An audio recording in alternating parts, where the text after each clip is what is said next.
Ako si Ernesto, galing pang probinsya, lumuwas papunta doon sa Manila. Galing pa ako sa malayo na probinsya, naghanap ng trabaho para sa pamilya. Meron akong asawa at 3 na anak, kailangan padalan, makakain ng sapat.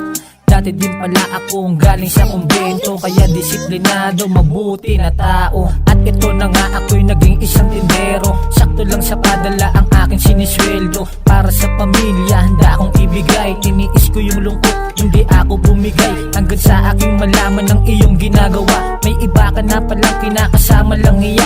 At ang masakit pa dun, matalik kong kumpari pa. Pagbalik ko dyan, papatayin ko kain dalawa, putang ina. Slowly screaming SOS. Looks like you brought us down, call me.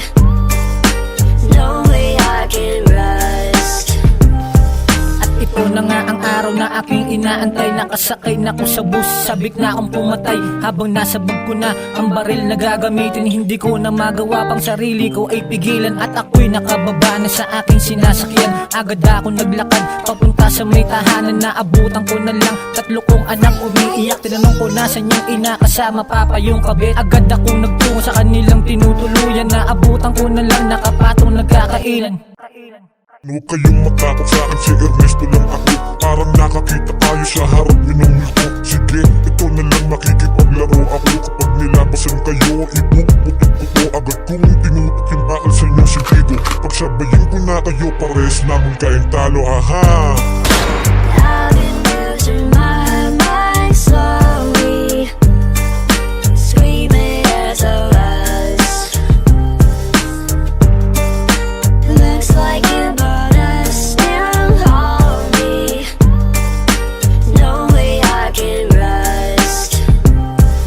Salamat nga pala sa iyo Ernesto, sa pagbabahagi mo ng iyong mga kwento. Kahit na wala ka na, di ka naming malilimutan. Lalo na ng mga anak mo na iyong naiwan. Ako na ang bahala sa kanilang magpaliwanag. Kahit na wala ka na, sana ikaw ay mapatawad. Sa mga nakikinig, sana marunong din na magpigil. Hindi lahat ng galit na dadaan lang sa pagtitil.